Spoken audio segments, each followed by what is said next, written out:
question? Yeah. So my question was, yeah, there is a participant who has asked a doubt, like who has raised a hand. Uh, Bhavna, can you? Yeah, go ahead, Bhavna. Bhavna. Yeah, Yes, Bhavna. Yes. sir, my doubt is slightly different. I Yes. want to ask, like I have been surfing literature since few months.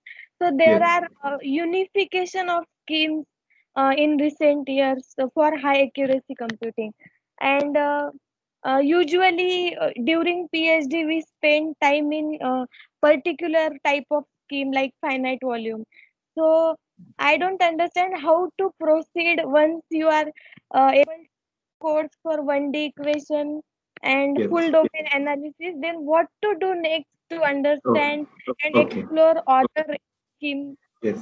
Yes. Uh, So, Bhavna, I think you have mailed me probably a few days ago, or maybe a month or yes, two ago, yes, probably. yes, Yeah, this I time. remember. Yeah, I Yes. remember that. So your question is actually, if I know about a particular difference scheme is accurate, what should I do then next? Like, so basically the thing is that you will have to use that high accuracy scheme in your finite difference approximation calculations. Now, something similar to high accuracy schemes in finite difference approximation, there are other schemes in finite volume as well. Okay, Mm, so the mm, whole thing is basically about using accurate numerical methods. You may actually use either finite difference, finite volume, or finite element approach. Absolutely no problem. But when you use a particular numerical method, you will have to understand what exactly you are doing with your solution numerically. So the okay. numerical methods, they have some artifacts, and before using any numerical method, we need to understand those artifacts. Something Okay. similar to a doctor who prescribes medicine to a patient. He knows about the good and bad points about that medicine, right? Okay. So, but unfortunately, CFD practitioners, most of the time, they do not know the good Uh, and bad points about their numerical method. So once we know those things, then actually you can use those skills for solving your equations. okay. So, but Okay. how to explore new areas of CFD if your PhD area is different? Because right now there are unifications, like volume and Yes. spectral difference. Yes. So the thing is that Audio, please, sir. Audio is not there. audio is not there. Am I not audible? No, your audio is clear, sir. Okay, I okay. think Audio please is clear. check your connection, participant. You can again log in if required, because I am getting clear voice from both Bhavna as well as Dr. Bhumkar. Okay. So yeah. So Bhavana, actually your question is more specific that how to find topic for PhD, new topic for PhD. And No, then post is PhD it like research. that? No, post PhD research. Post PhD research? Yes.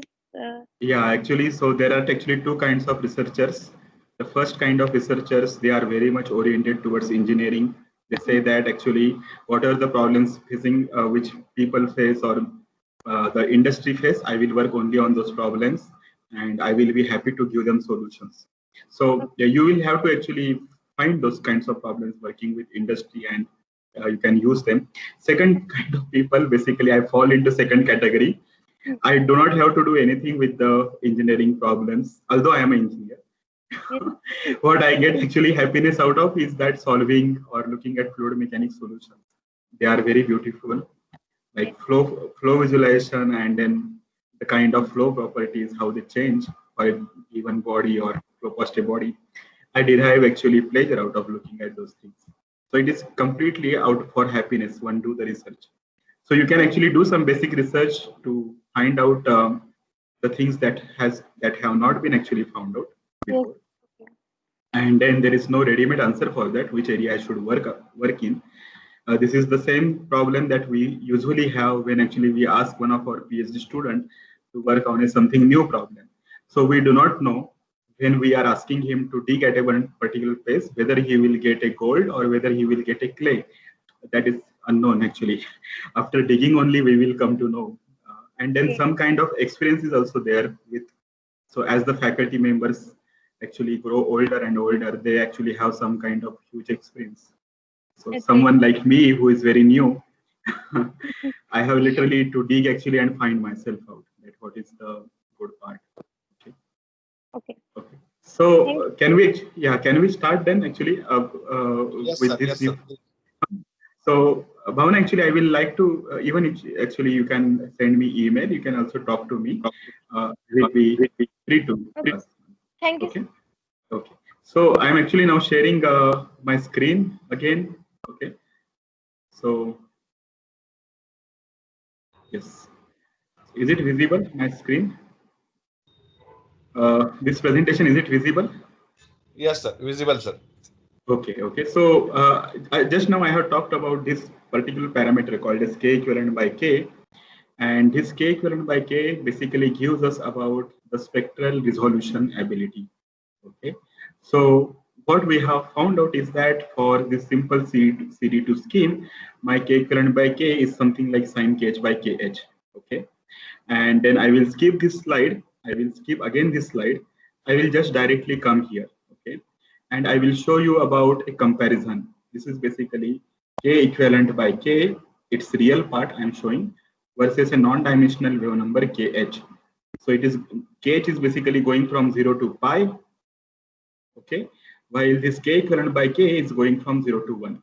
So just fix your attention on your two schemes. One is this and another is this. Ideally, the K equivalent by K should be equal to 1 across all wave numbers.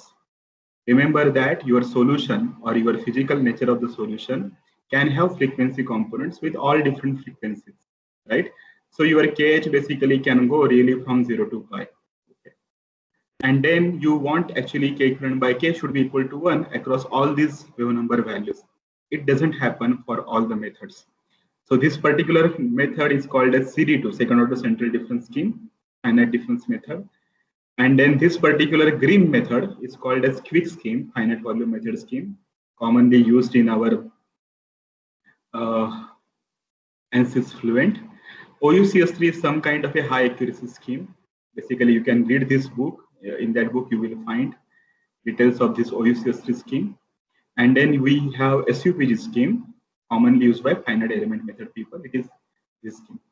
You will see that among all these methods, basically, the K equivalent by K for OUCS3 scheme is basically sticking to this ideal limit to a longer range as compared to your CD2 scheme.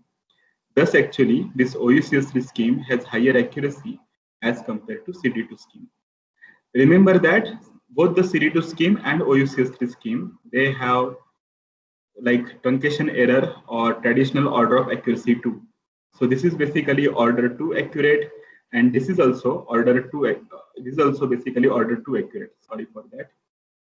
So this is also order 2 accurate. Although they have same order of accuracy, but then their representation in the spectral plane is different.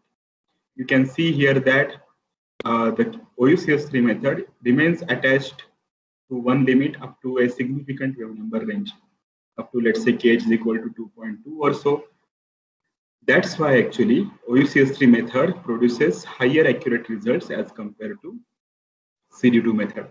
So actually, I will come back to one of the query by a like participant. So someone asked me, right, sir, what is the difference between CD2 and OUCS3?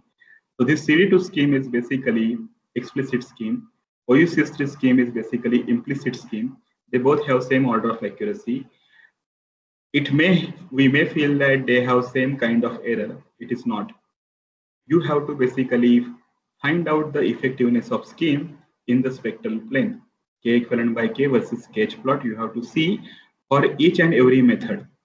Then only actually you will be able to say which method is good and which method is bad. Okay. So actually, I will actually go back to, so you will feel that probably if the order of accuracy is same, why doesn't actually the results are looking same? So again, I will go back to very basic slide. Okay. So very basic slide. So what actually mathematicians actually forget, or most of not mathematicians forget, I will take the blame on us. What we forget is basically this particular term. So when we say that the first term is I'm going to truncate, and then the h raised to power 1 is all that matters to me, and then I will term it as first order accurate. What we essentially forget is that this truncation term is not only dependent on h, it depends upon this dou square u by dou x square term as well. So if you have a smooth signal, something like this, u variation with respect to x, the value of derivative dou u by dou x is small. The value of second derivative dou square u by dou x square will be still small. But if you have a signal something like this, you know that rate of change of u with respect to x is very large. Even rate of change of u with respect to x will be still large. So not only the value of h that matters anymore, the value of d square u by dx square also contributes to error. Okay, and if you go for higher and higher derivatives for this signal, those higher derivatives will be still even larger. So the traditional way in which CFD practitioners, mathematicians characterize methods just based on order of h has a fault in it. It's a wrong way to do it. So what one has to do is that don't look at the order of accuracy in the physical plane, rather look into the spectral plane. You plot the k equivalent by k for different methods, and then you will get information about how good and how bad that method is. I hope I have made this point clear. Okay, what is the lacking point in the traditional Taylor series order of accuracy kind of business? So let's actually go now to this particular point. So what actually we essentially did is that the adopted scheme should resolve that k equivalent by k should be equal to 1 till large value of kh. Okay, that is basically we mean by resolution. Now we will come to a property called as neutrally stable. Okay. And here actually it happens actually something like this. Okay, so we talked about this k equivalent by k, and then this k equivalent by k came as a real quantity when we talked about the second order central difference scheme. So k equivalent by k for CD2 was sine kh by kh, a perfectly real quantity. But then it will not be real quantity always. It can be a complex quantity. And then now we are discussing about stability. We are discussing about k equivalent by k. We will see how they are related to each other. What happens is that if you find out this du by dx instead of central difference scheme, let's say if you find out this du by dx for a backward difference scheme, u of j minus u of j minus 1 by h. Again, you can write down u of xj by this expression, integration of u of k e raised to power I k xj dk. If I want to write down for j minus 1, I will have to basically multiply this term by e raised to power minus I k h, right? J minus 1. So j minus 1 will be e raised to power I k xj into e raised to power minus I k h. And if you input this information at j minus 1 and j in this expression, you will get du by dx at j's location will be something like this. And now you will be interested to see that the k equivalent here does not have a real quantity. In fact, it has some real part, some imaginary part.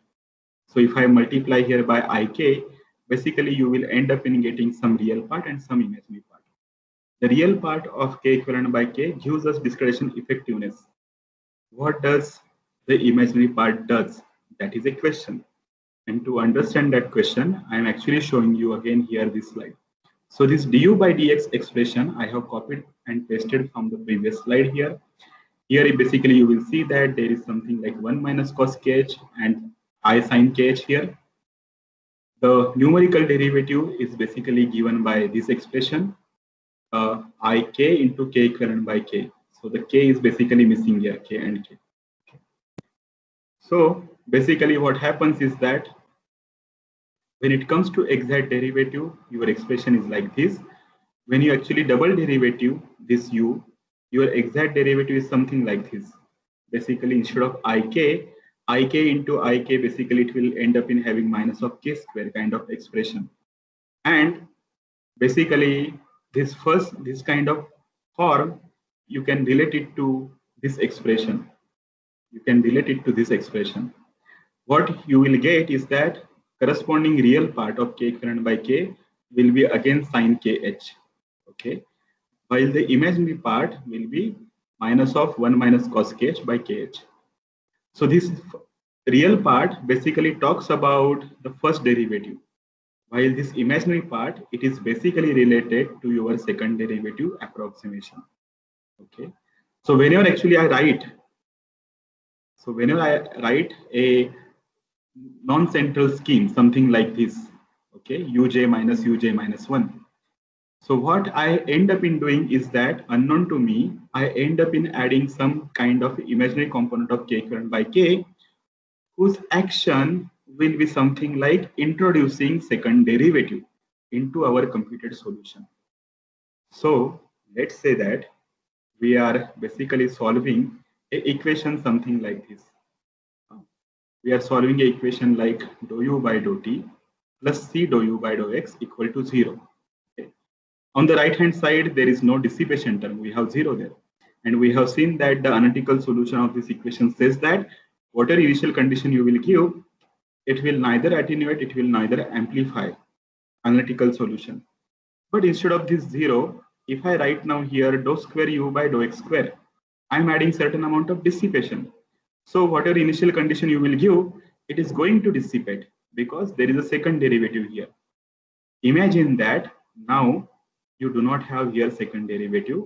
Your governing equation has 0 here on the right hand side, and you compute your first derivative not using CD2. Okay, not using CD2, but using something like backward difference kind of method. Unknown to us, what it does is that it calculates the first derivative, but it also writes some kind of a numerical derivative on the right hand side. So this is purely basically introduced numerically. So when I have basically something like a upwind scheme or something like a unsymmetric scheme, my k equivalent by k has both real and imaginary parts together. The real part tells you about how much good I am going to resolve, while the imaginary part basically tells about what is the amount of numerical dissipation that I have added.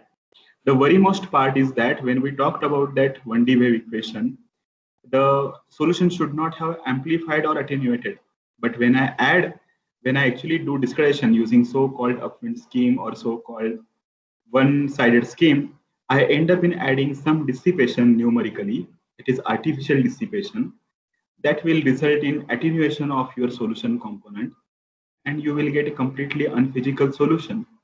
That's why I was saying that you should not have artificial dissipation. Your scheme should not actually add or subtract any dissipation. The physics behind the problem should basically add or result in amplification or attenuation of your signal. The numerical scheme should not interfere. That is precisely the problem. This is the point that I want to make here. So if you actually work on this particular slide, do some steps, you will be able to see that how one-sided scheme basically ended up in adding some kind of a dissipation. Okay, so please take your time. I'm going to share this presentation, and if still you have problem, you can actually wait back to me.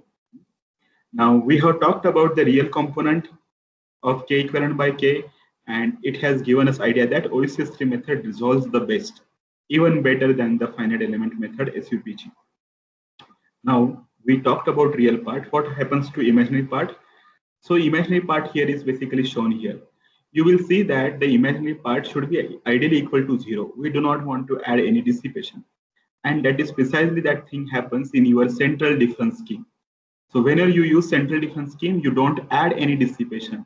Your k equivalent by k imaginary part is essentially 0. So k equivalent by k imaginary part, we are showing its variation with respect to kh. Kh is varying from 0 to pi, something like that. You will see that for central schemes, k equivalent by k doesn't go to 0.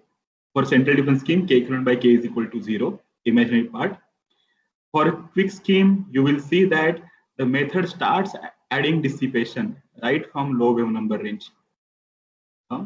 So there is basically a phenomena, physical phenomena, that basically the viscous nature that results in basically attenuation or amplification, right? Now what we are saying is that in addition to that physical dissipation, we are adding something numerical dissipation. It is going to interfere with your computed simulation or your calculations. But still people do it because when you add some kind of a dissipation, then actually things becomes very good actually. your solution does not become not a number kind of thing.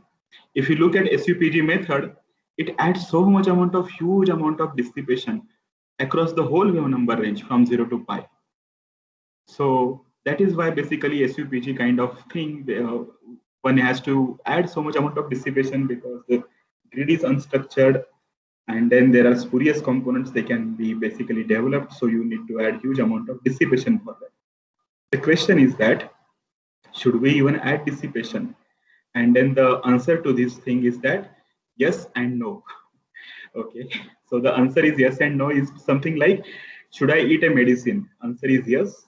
You need to eat medicine whenever you are ill, and then you need to eat the medicine in a definite proportion, not very large, not very small. Numerical dissipation is like that medicine. It is required to avoid numerical instability. That numerical instability generally happens in the high wave number range. So what your method needs to do is that add dissipation only in the high wave number range, something like your OUCS scheme. If somehow your method adds your dissipation in the low wave number range, you will see that the computed solution is very erroneous, because in addition to the physical viscosity, the numerical viscosity is also into play. Numerical dissipation is also into play, and that basically creates a huge amount of trouble actually. So we need to basically find out the spectral behavior of these schemes, like this information in the K equivalent by K versus KH plane. One need to actually first plot for a given scheme how your scheme looks like. So both the real and imaginary parts, they are equally important, and that basically tells us how good and how bad the computed solution will be. So having said this, basically we said that one needs to have upwind scheme because there will be always some spurious components present in your solution which can cause some kind of a numerical instability. But then numerical dissipation is some kind of a medicine. It comes with side effects.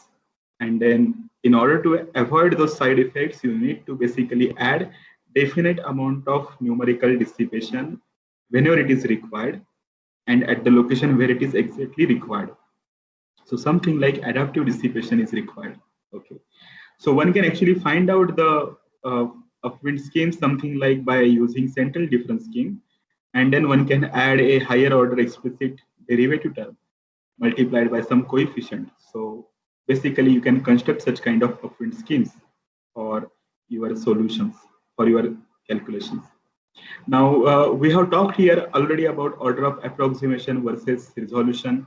We said that, I will not go through these slides, actually you can read these slides.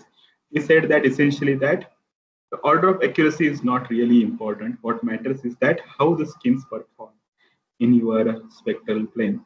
That gives us idea about which method is good and which method is not good, right? CD2 and OECS3 has second order accuracy, but then OECS3 representation in spectral plane was far better.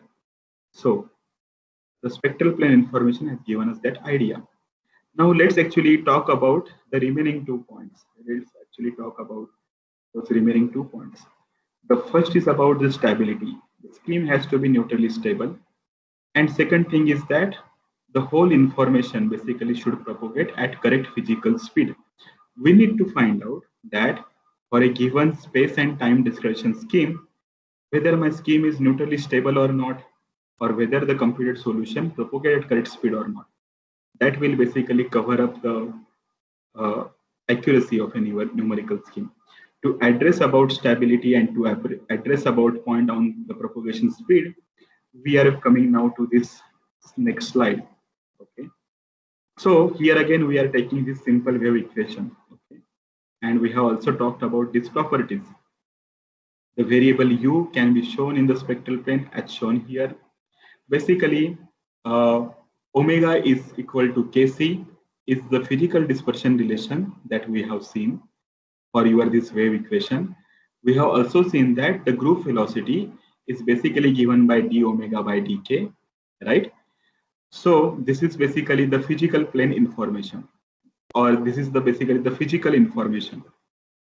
And we expect that the numerical solution should obey this physical information. Unfortunately, that doesn't happen. You have seen that the CD2 RK4 solution goes from right to left. So the propagation speed is not positive C, rather it is something like minus in some fraction of C. So although we have this physical dispersion relation, we end up in having this something called as numerical dispersion relation. Okay. So this is basically called as numerical dispersion relation. Omega n is equal to Kcn. So what happens is that whenever we do things numerically, we don't obey the physical dispersion relation, rather we have some another dispersion relation. This dispersion relation is dependent on the space and time dispersion scheme, which we are going to use for solving one-dimensional wave equation. And basically that dictates how your solution is going to move. Omega n is circular frequency, numerical circular frequency. Cn is basically numerical phase speed. You can basically have a look at this particular paper published in 2007. It talks about error dynamics beyond von Neumann analysis. It gives us idea about a parameter called as numerical amplification factor, which is basically ratio of spectral amplitudes at two successive time levels. Please actually give me this liberty that I'm actually skipping all this discussion. Okay.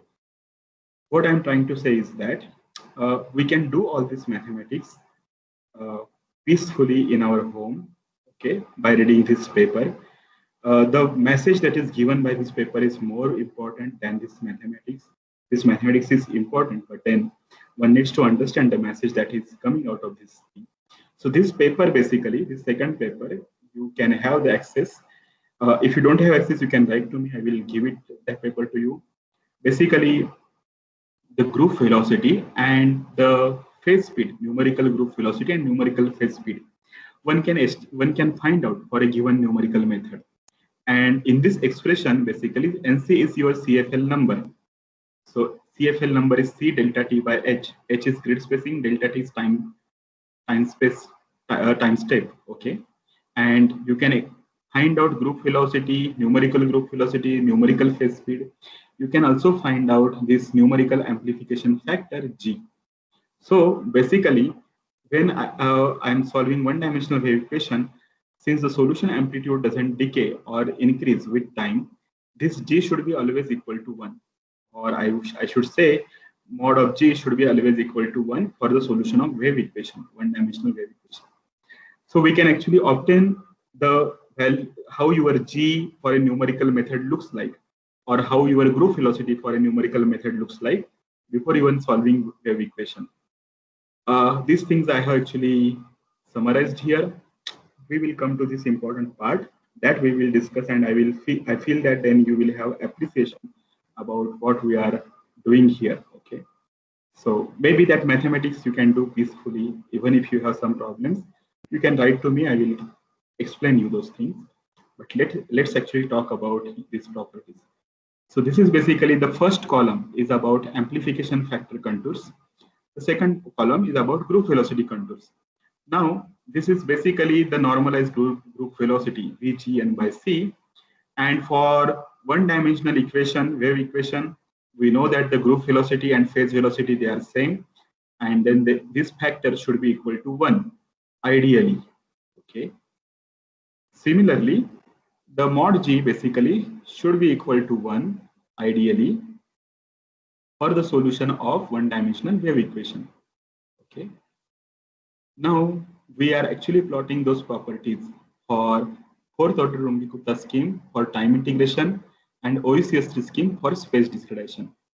Similarly, here I have shown fourth order Runge-Kutta scheme for time discretization and second order central difference scheme for space discretization. You can see that we are interested in G is equal to 1 region. On the y-axis, we have non-dimensional wave number KH. On the x-axis, we have CFL number NC.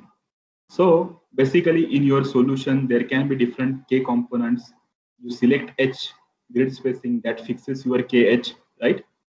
And then with that H, basically, you know what is the value of CFL number, because NC, basically, when you actually, let me write here, NC is basically C delta T by H.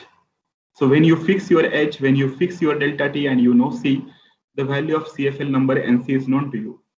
So assume that you are doing calculations of 1D wave equation using RK4OU scheme, and you are somewhere here. Your time step is so small, your C delta T is so small, NC value is small.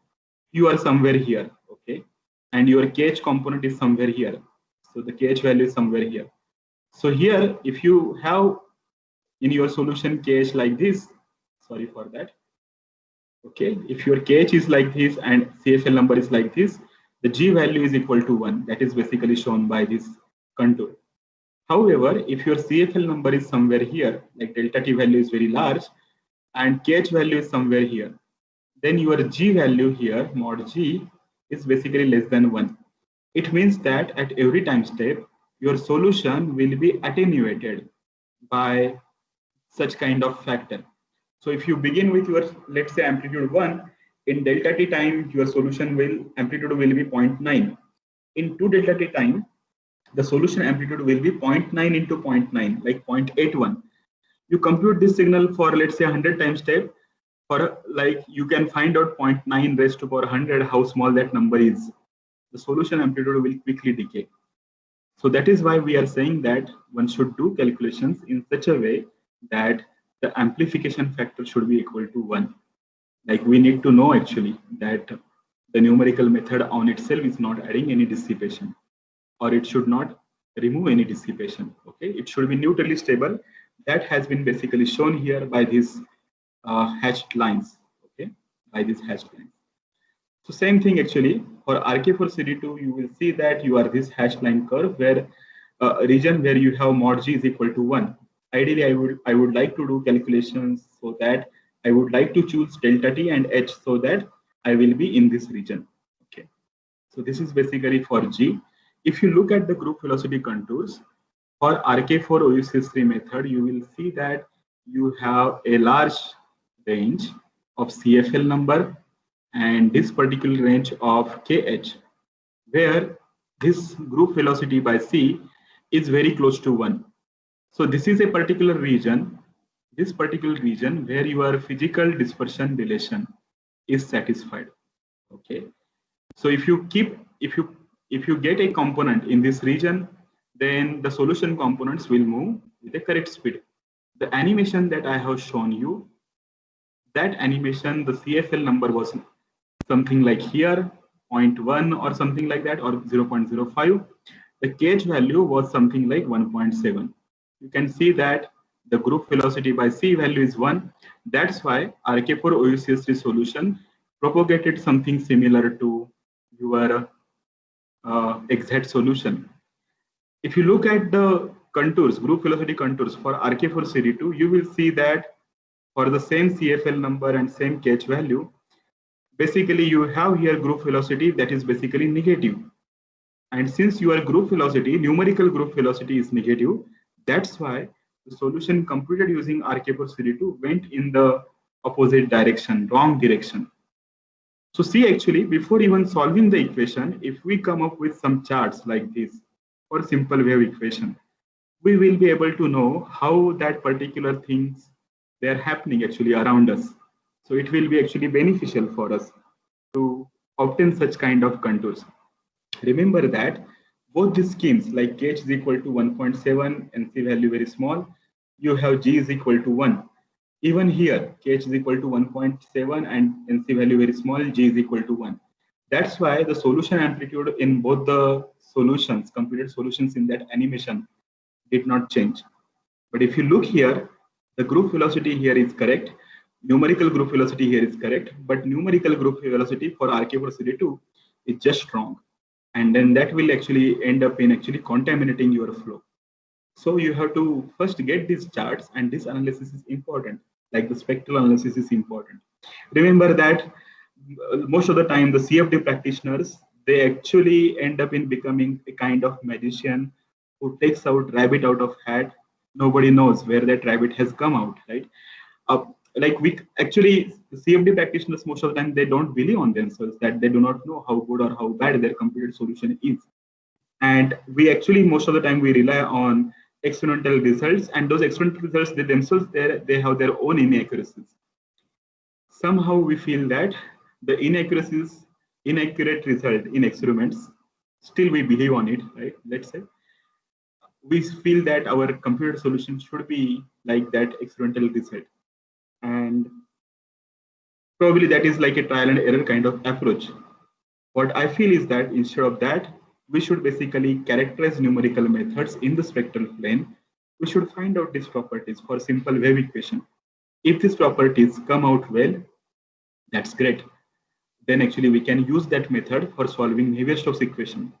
If our method fails right here, there is no hope that our method will be able to solve those equations accurately in for complex problems, something like Navier-Stokes equations. Okay, so having said these things about RK4OUCS3 and RK4CD2, let's actually talk about our two favorite schemes. One is RK4Quick, RK4 scheme for time integration, which scheme is for your space discretization. You will see that the mod G contours. If you take a small CFL number and let's say your KH component is somewhere here, the G value is less than 1. That means that your quick scheme will damp your solution. Same thing happen for your SUPG method. The G value is less than 1 for small CFL number and high value of KH. Okay. If you go to high CFL number, G value is more than 1, then you will get not a number kind of situation. That's why we always say that take smaller time step, and like when your solution basically becomes infinity, right? So we compute with small CFL number, and you will see that SUPG method and both quick scheme, because there is inherent dissipation added, that's why the G value is less than 1. If you look at basically the computed, so like if you look at the group velocity contours, again, this shaded region where your group velocity is negative, which is also called as Q wave region, okay, because it has a negative group velocity, it is very much there for RK4 quick scheme. So these are basically your VGN by C contours, okay, normalized group velocity contours. While for Euler SUPG scheme, you do not have that kind of big Q wave region, so it is good. But then Euler SUPG scheme is bad because it adds dissipation. So actually, now actually at least are we able to appreciate here that although OUCS3 scheme and CD2 scheme, they have same order of accuracy, why one method became good and one method became bad, right? So we were actually not sure that why this thing is happening when we resorted to Taylor series analysis. Now we actually appreciate the picture because we understand the theory behind it. We have to worry about the phase speed, group velocity, the numerical amplification factor, K equivalent by K. These kind of properties we need to find out before actually using any method for a particular computer for a particular simulation. Remember that, like whenever one prescribes medicine, one actually knows its good and bad points. There are trials actually going for a vaccine. Before prescribing a medicine, actually we find out what is good and what is bad about a medicine. Numerical schemes, they are no different actually. We need to actually characterize numerical methods, and then the traditional way in which the CFD practitioners characterize methods, actually it is not actually good way of doing it. For example, like let's say I actually put here a screen. Now let's say I'm again talking about, let's say, a 1D wave equation. Initially at t equal to 0, this is basically my solution, t equal to 0. This is like your x variation. Then you compute your solution, and your exact solution should be somewhere here. Okay, so this is something like exact solution. If you have, let's say, two methods, one method solution is something like this, and second method solution is something like this. So this is like computed solution 1, this is computed solution method solution 2, and then this distance is equal. Okay, so this is like they are separated by equal distance.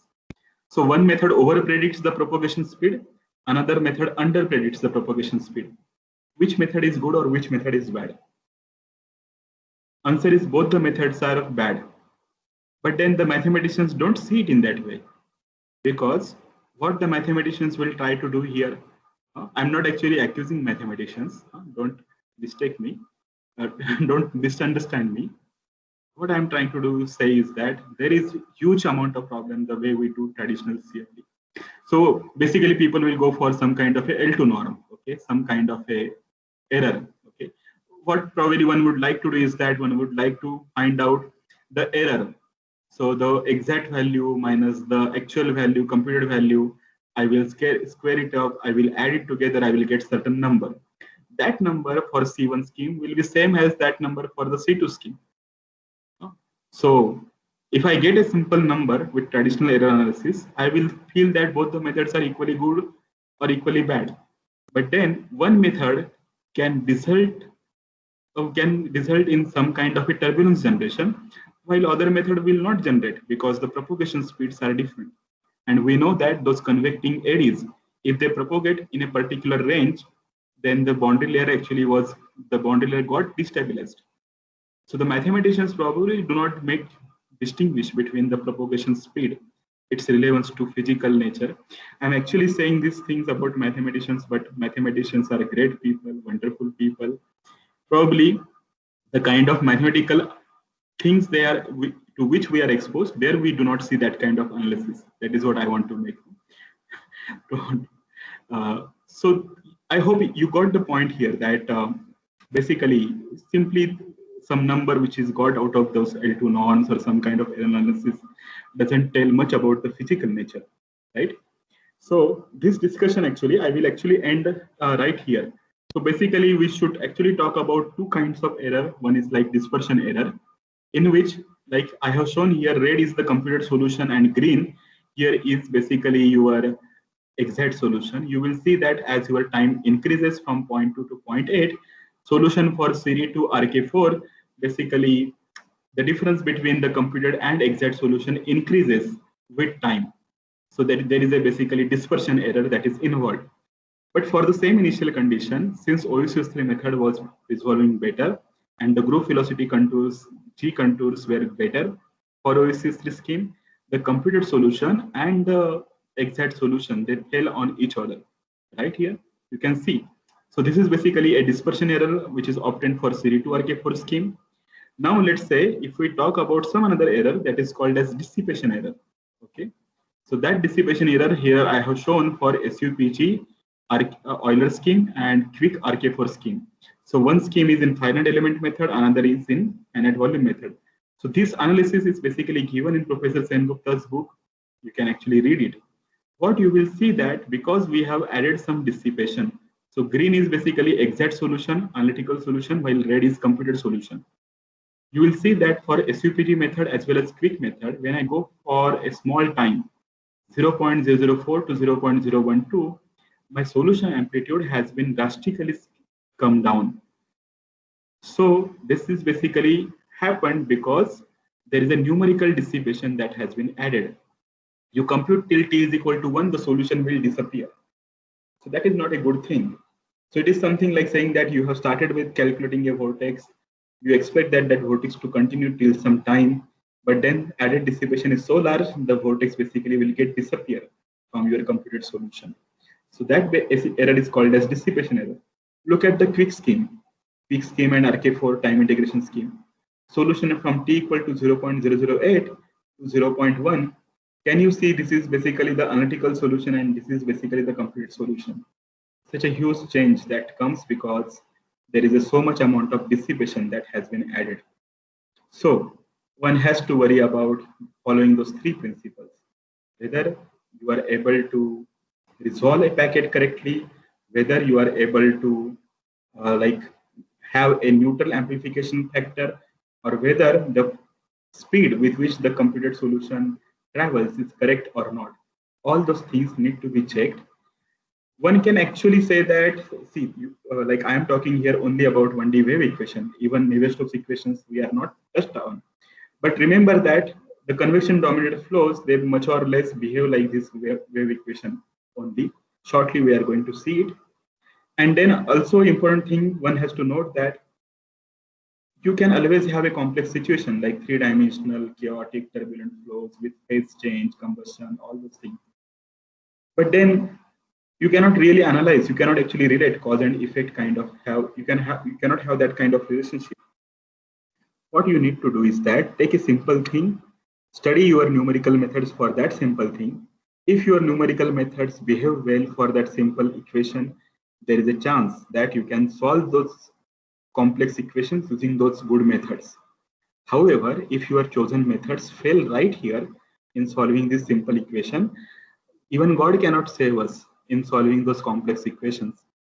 Definitely, we are going to get some kind of a garbage. And we will be basically wondering that, please give me some kind of experimental results, and then only I can tell you my computed solution. That kind of level of um, uh, confidence we will have on our solution if we actually do not have good methods.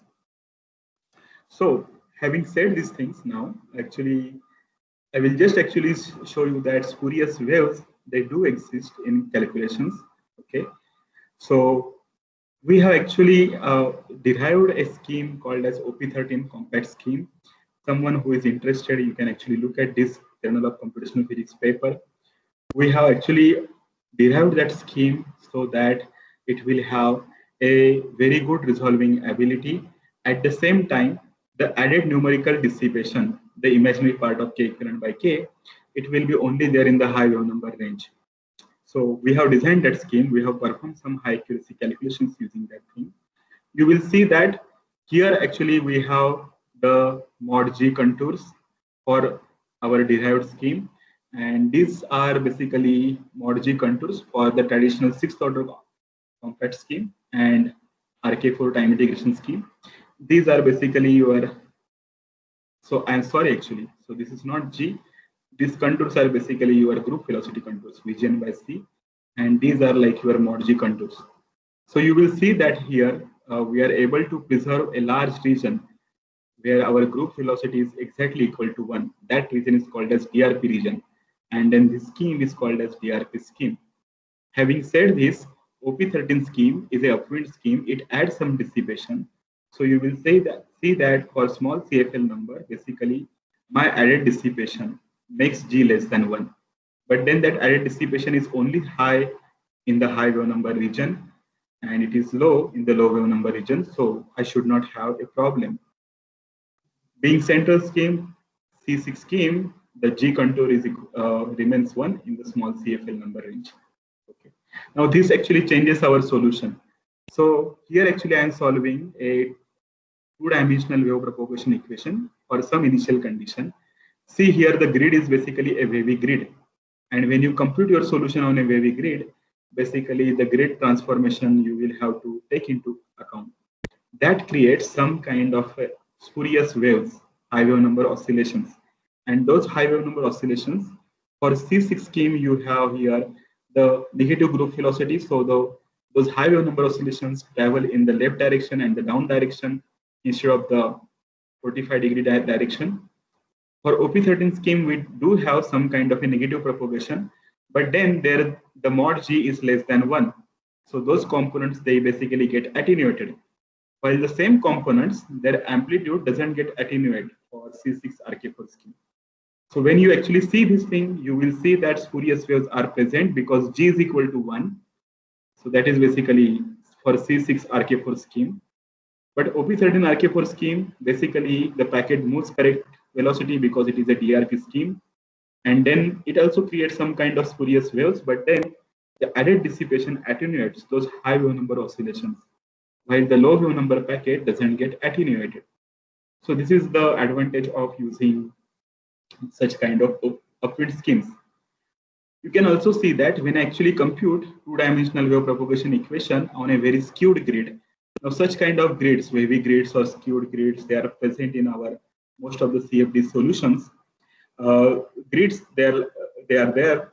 So when such skewness is there in the grid, what happens is that when the packet propagates from left to right, it creates some kind of a high wave number oscillations which have negative group velocity. So the packet goes from left to right, but these spurious oscillations goes from right to left.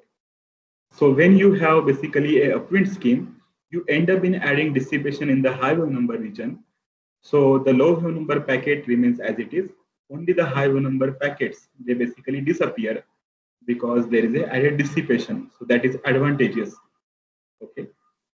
So if you basically take a horizontal line at y is equal to 1, let's say at this time, and then if you do a Fourier transform of the solution, what you will see is that the solution of the Fourier transform of OP13RK4 and C6RK4 scheme, they essentially follow each other.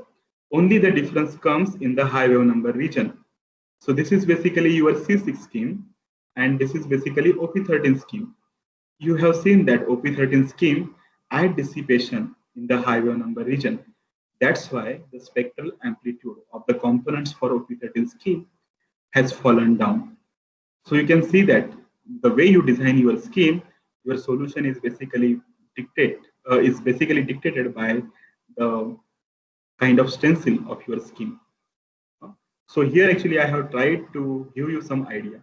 Now somehow we may feel that actually the whole analysis that we are doing till now is just basically dependent on 1D wave equation. The Navier-Stokes equation may not actually behave in this manner. We are not actually, we should not say like that. Consider here a problem. In this problem, I have taken a square domain, and then as an initial condition, there is a vortex. There is a uniform flow that comes from the left, and then it goes from right-hand side. We expect that this vortex will propagate from left to right with the flow, and then the vortex should move from left to right. That is what we actually feel. Now, actually, I'm showing you solution of Navier-Stokes equations.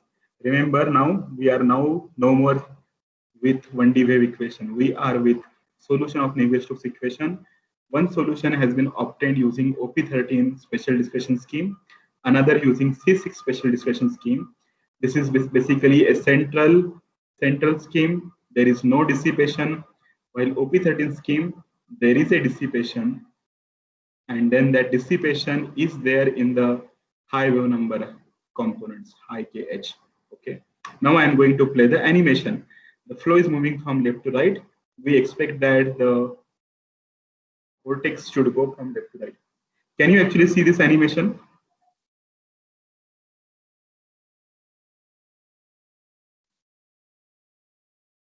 Can you see actually? These components are going in the wrong direction. Can you see that? Yeah. Yes, sir. Yes. And then these components, they can be explained only through the previous analysis. We know that whenever actually we have a solution, basically it is composed of all the low and high frequency components. The low frequency components basically propagate with correct speed, like for most of the numerical methods. But for high wave number components, those basically components propagate in a wrong velocity, and then these components are going to hit the inlet boundary, and when they hit the inlet boundary, since we are using some kind of a non-periodic stencil there, they are going to get amplified, and we will have numerical instability. So that's why basically people actually use some kind of a upwind scheme, and then that upwind scheme that has to be carefully designed. Okay, now most of the time when they sell you these packages, okay, commercially available packages, they want actually customers for their packages, right? Someone needs to buy that package so that like they can have sale actually, right?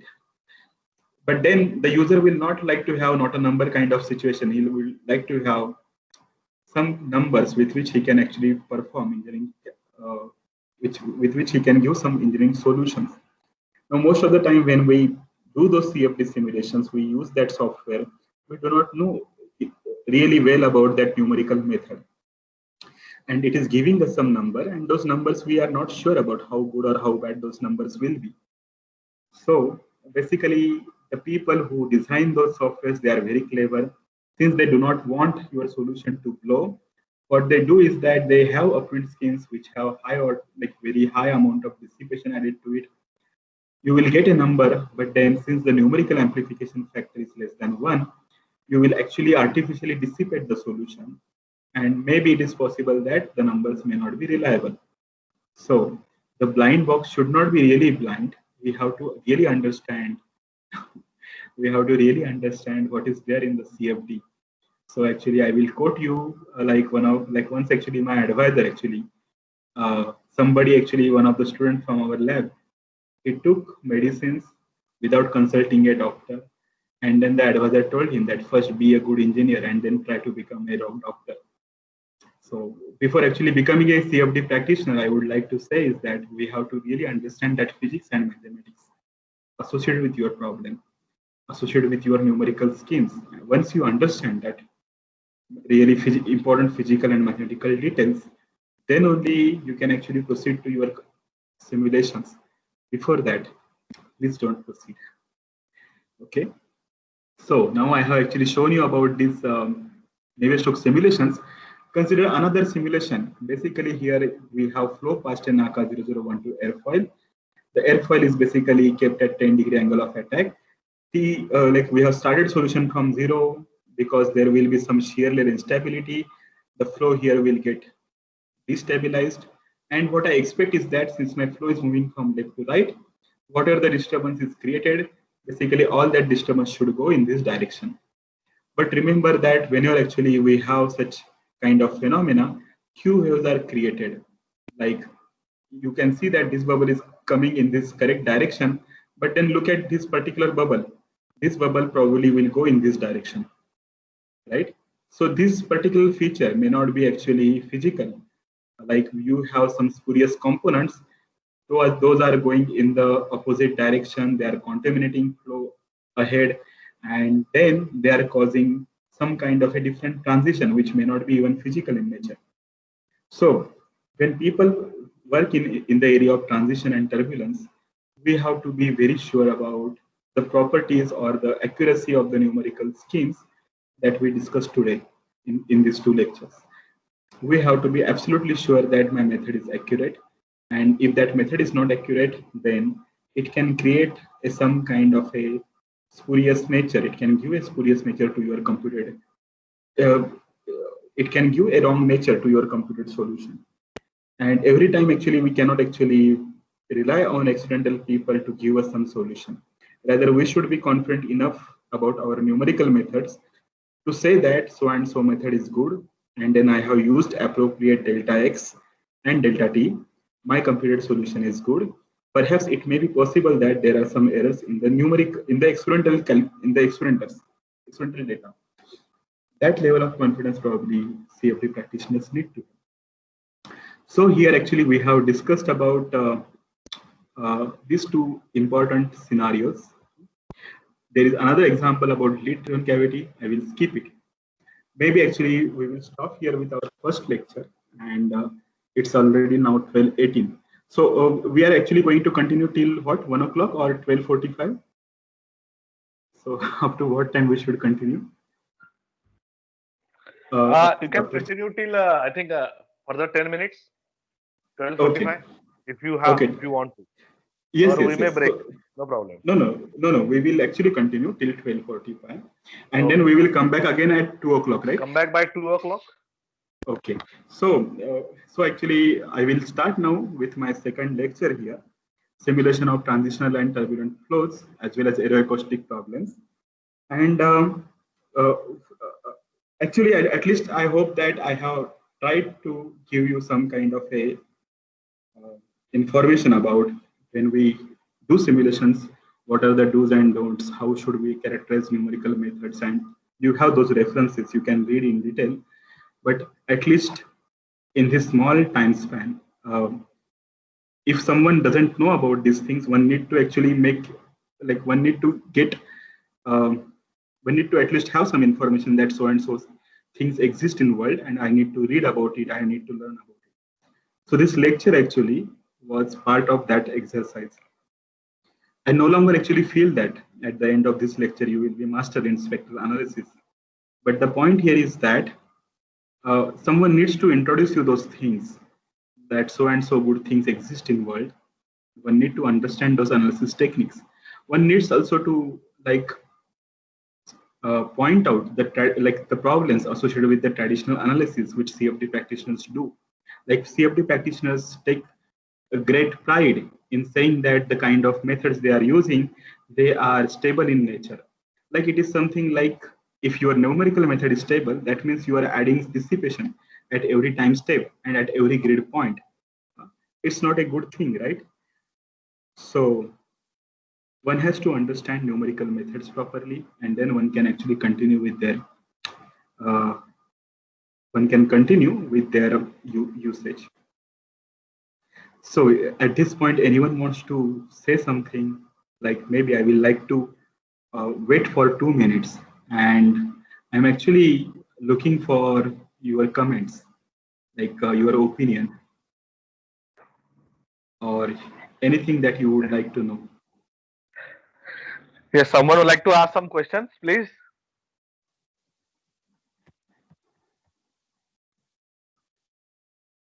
Okay. So maybe actually I will continue. Okay. Yeah. So this actually, yeah. So I will continue till 12:45, another 25 minutes, and then actually we will stop. So yes, now we will talk about using those high accuracy schemes in solving this transitional and turbulent flow. So actually another quote that I remember from my teacher, that he used to say that there are no free lunches. So that is applicable to even fluid flows.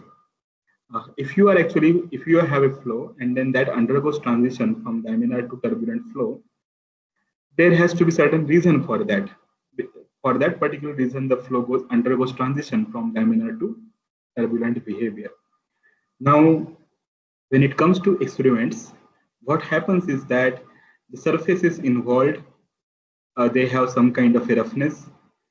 The incoming free stream velocity, it can have some kind of a free stream disturbances. There may be surface vibrations, there may be heating, cooling, and then all these kinds of forcings, they actually cause some kind of a transition of flow from laminar to turbulent region. While these factors are there in the experimental condition, numerically when we compute, we do not have surface roughness. We have actually smooth body. We also do not have surface vibration most of the time. We do not have free stream turbulence. We prescribe uniform flow everywhere outside at the outlet of the domain, like outlet in this outer boundary of the domain. So why actually we see transition in numerical calculations? It is inherently because there are some numerical disturbances, and those numerical disturbances are part and parcel of the numerical schemes that you have used. So in real life, there are physical parameters which excite your flow. In simulations, there are numerical errors which create some kind of a transition, flow transition. Okay, so this is a beautiful image. Actually, you can see here this jet is called as Honda jet. Okay, Honda company, it has manufactured this jet, and then this jet, they have said that this jet has very high fuel efficiency. It can take few people from one point to another point with very less fuel. And then the kind of airfoils, cross-section of wing, they have used here, they are called as natural laminar flow aerofoils, NLF, okay, natural laminar flow. So what these airfoils do, that if you see the cross-section of one of these things, then these airfoils, when the flow happens over them, these airfoils will try to actually keep the flow laminar as long as possible on their surface. So that's why these airfoils are called as natural laminar airfoils. Now, as a CFD practitioner, if you are interested in building or giving inputs to the aeroplane industry, which is involved in designing a new transport aircraft, you will be given this task, that find out a shape that gives you less amount of drag, high amount of lift, and then you will actually look at flow past a NLF kind of aerofoils. We have actually done that exercise, and I'm going to show you some of the results for that. So this is a natural laminar flow aerofoil. NACA, it is actually developed by NASA, and then you can actually get its coordinates from this paper. This particular aerofoil tries to keep flow laminar as long as possible. It depends upon Reynolds number how long that flow, where that flow transition will happen. Okay. So basically, when this task was given to us, we have generated a orthogonal grid around this aerofoil. Orthogonal grid is generally useful because if the grid has, if the skewness is not there, then the results are accurate. There is a separate paper on written to just say that how one should create orthogonal grid around complex bodies. Maybe if you are interested, you can take a look at it. And then we have solved these two-dimensional Navier-Stokes equations in the stream function OTCD formulation for finding out flow past that airfoil, that's laminar flow aerofoil. So when we got the solution, this is how the stream function contours look like. Reynolds number was 10⁶, angle of attack 0 degree, time is 30 non-dimensional seconds. And I have actually here shown vorticity contours close to this particular region. Okay, I have zoomed that region. And you will see that you have all those small bubbles, they basically travel downstream. These calculations are done using highly accurate OECS3 RK4 scheme. And one may feel that, should I really find out flow field at this Reynolds number? The point here is that this is a natural laminar flow aerofoil. This aerofoil has been designed to keep your flow laminar as long as possible. When the flow approaches your airfoil, it is laminar, it is uniform flow, and the airfoil doesn't actually perturb the flow much. Towards the trailing edge, basically these small disturbances are formed, and then they convert downstream. So this is not the case where you have fully three-dimensional turbulence, although Reynolds number is high. So you can still perform two-dimensional calculations. I'm saying that you can perform two-dimensional calculations to get some valuable insight into the flow field or on the forces acting on the aerofoil. If you have good computational resources, you can always go for three-dimensional calculations where vortex stretching phenomena will show its own effects, okay, own realistic effects. So since these calculations are two-dimensional, vortex stretching phenomena is not present here basically. So basically the vortices, they break into multiple vortices due to that stretching phenomena, which is seen in three-dimensional calculations. That phenomena is absent here. Okay. So when I do these calculations and I find out the pressure coefficient variation on the aerofoil surface versus the respective location, the chord location, this is how the experimental and numerical results they look like. So they more or less fall on each other. Although I am doing two-dimensional calculations, still the kind of lift and drag that I get out of this exercise is reasonably well. And if you see the lift coefficient variation and drag coefficient variation with time, you will see that there are so many fluctuations. Okay, and these fluctuations are basically brought by these convecting small eddies. So these eddies basically, when they travel downstream, they interact with each other, they interact with the boundary layer. That results in this fluctuating lift and drag coefficient. So here basically we have compared our lift coefficient at different angle of attack with the experimental results available in the NASA report. The simulations are in good agreement, I would say.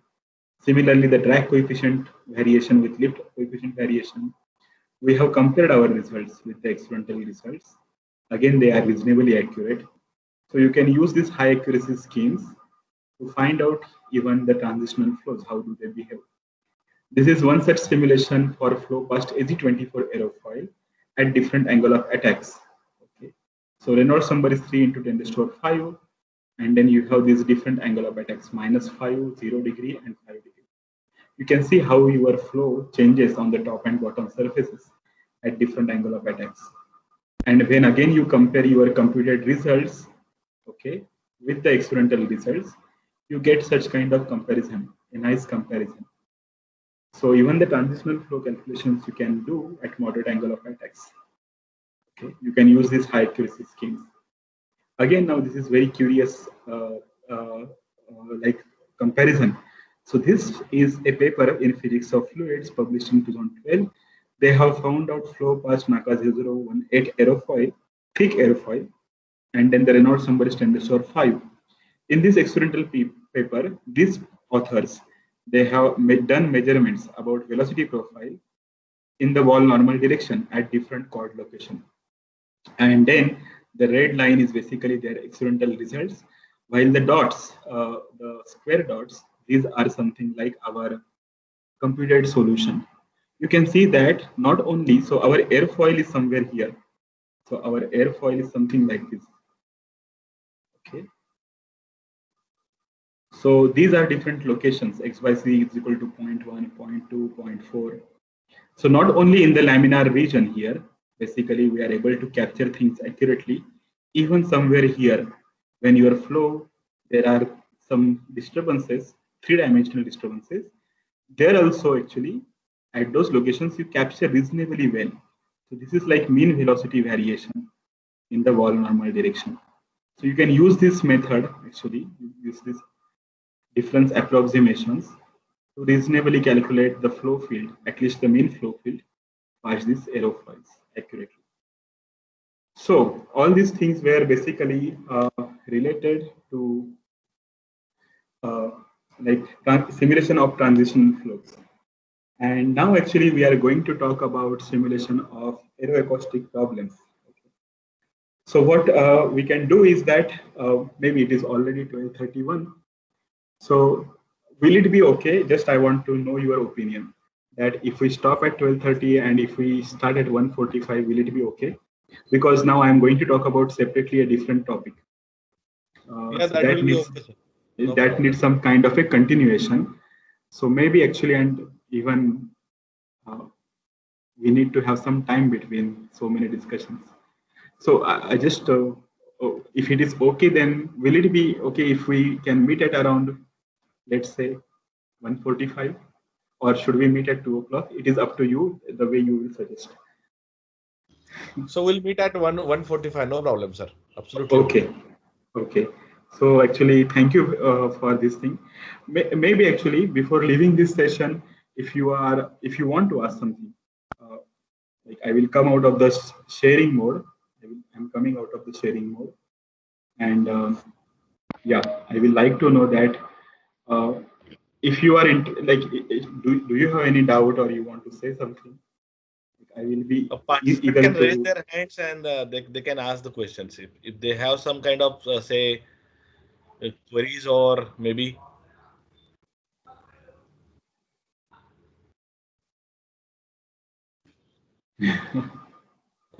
I hope okay. They are following us. Yeah, I hope you are following. All our faculty from across the India. Okay. Yes, yes, yes. No, I'm not actually. Sir, I have one not query. Yes, please go ahead. Yes. I'm Vaibhav Deshmukh from Pune. Yes, yes. Please. Sir, in your earlier presentation, you showed that you compared 2-3 schemes, and in yes. that the latest one, that is finite difference, was closest to the exact solution. Yes. So, but generally what we say that it's a finite volume or finite element are closer to the exact solution, but how come the finite difference coming so close? Yeah. That so curiosity, not the question, but curiosity. No. Actually, the scientific understanding proceeds further because someone is there to question. And yeah, it should be like question, like why our solution has come well using that finite difference scheme. So remember that in that comparison, I have compared actually two schemes. One is CD2 scheme and another is OUCS3 scheme. So both were actually finite difference schemes. But then you have seen that the CD2 scheme failed miserably, because most of the time in CFD practice, we are only dealing with those explicit schemes, either second order central difference scheme or fourth order central difference schemes. Not many actually papers, they are actually report calculations using those compact schemes, which have very high resolving ability, neutral amplification, and dispersion relation preserving property, which we have talked about. Now remember, we talked about dispersion and dissipation error. So we have actually found out the G and Vgen by C contours for all those finite difference, finite volume, and finite element methods. Okay. So when you have posed that question, right? The question you said that usually it is said that finite volume and finite element methods give you more accurate results. Probably that sentence is not correct. This is what I feel. one can say that finite volume and finite element methods can be applied to more complex problems where you do not have regular grid, or where you have unstructured grid, or where you have complex domains, where you have domain overlaps with each other. In that kind of situation, the logic with which finite element and finite volume calculations are done, they can be applied to complex engineering problems. Okay.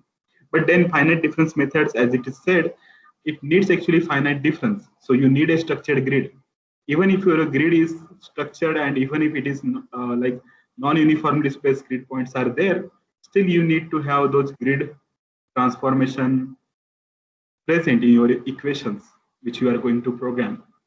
So one of the disadvantage with finite difference calculations is that it needs actually structured grid, and then like most of the schemes, they work on structured grids, and then using them in a complex scenario is really difficult. Writing program is difficult. So finite volume and finite element gives us that flexibility to apply to more complex problems. The accuracy is not guaranteed. So you have seen for simple, yeah, you have seen it for simple equation. Complex problems we do not even know about, right? But is it not that finite difference methods have more truncation errors than the other methods, and because of no, because it's not actually, always true. No, it's not always true, because for a given method, the truncation error is fixed, right? So, like if you take CD2 method, so second order central, the truncation term will be h square into some derivative, higher order derivative. So you can always create finite difference schemes with higher and higher truncation error. No one has stopped anyone, right? So it's not that finite difference scheme has higher truncation error and finite volume and finite element has lesser truncation error. It's not like that. It depends. It completely depends upon the user, what kind of difference scheme he wants to use. And it is not that they have become absolutely obsolete. No, we are trying to. They are still there. No, they are still there. We are trying to revive them, because all these software packages, they generally go with unstructured grids, because most of the time engineers want to use them for getting some solution. But then actually you can get some solution. You need to also know that or appreciate that how good that solution is or how bad that solution is. Okay. Still, actually, you can remain in some kind of a finite difference approximation kind of region, and you can find out some solution to engineering problems. Having said this thing, one can actually use finite volume, finite element methods. No doubt about that, and one should use it because it can be applied to complex problems. But when we use it, one has to be aware about the kind of problems associated with these approaches or with these schemes, like finite volume schemes and finite element method schemes. Like I said to you that one needs to have a medicine, but then it comes with prescription, right? One needs to know good and bad points, the side effects one has to understand. Otherwise, we are always in some kind of a dark situation. We don't know really how good or how bad that computed solution is. So that is basically where this analysis comes into picture. Okay, sir. Thank you. Okay. Yes. Thank you actually for this doubt. So